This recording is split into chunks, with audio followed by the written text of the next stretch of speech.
Get a better understanding about Chinese-Saudi relations and what each side hopes to accomplish. Let me turn to Fahad Nazer. He's a political analyst, formerly with the Embassy of Saudi Arabia. Fahad, thank you for joining us.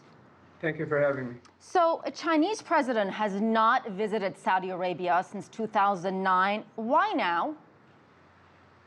Well, it does, as Nathan just pointed out, it does seem that China does want to play more of a role in the Middle East. I mean, the consensus over the past couple of years is that it has been reticent to become involved in the Middle East many conflicts. But there's this paper that it released seems to signal that it wants to play more of a role in helping resolve some of these conflicts that are raging throughout the region. However, I think that really remains to be seen. I think this is obviously a closely watched trip.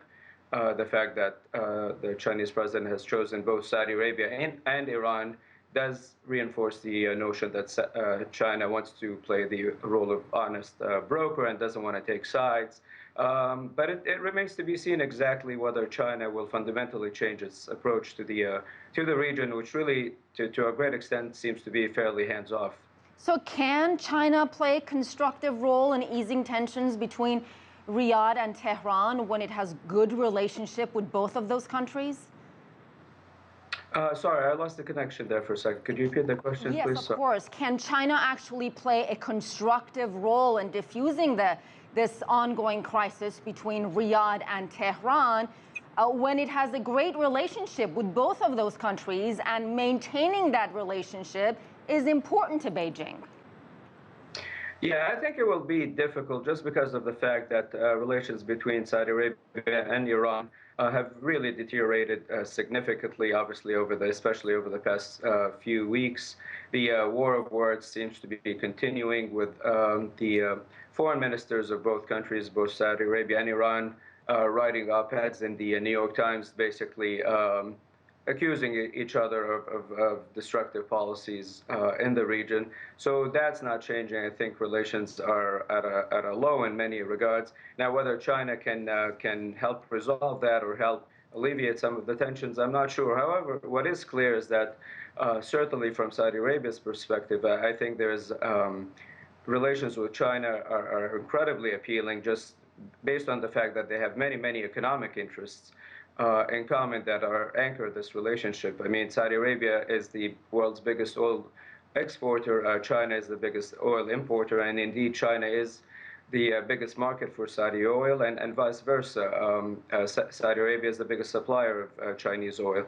But just today, I mean, after the meeting did take place, about 14 different agreements and memoranda of understanding were signed between China and Saudi Arabia, covering a rather large spectrum, everything from renewable energy and building a nuclear reactor to a couple of loans that the Saudi government seems to have committed to make into in the Chinese economy.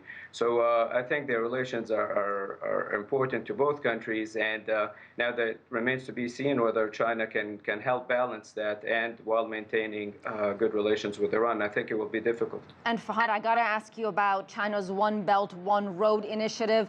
How important is this when we're talking about Saudi Arabia, when we're talking about Iran?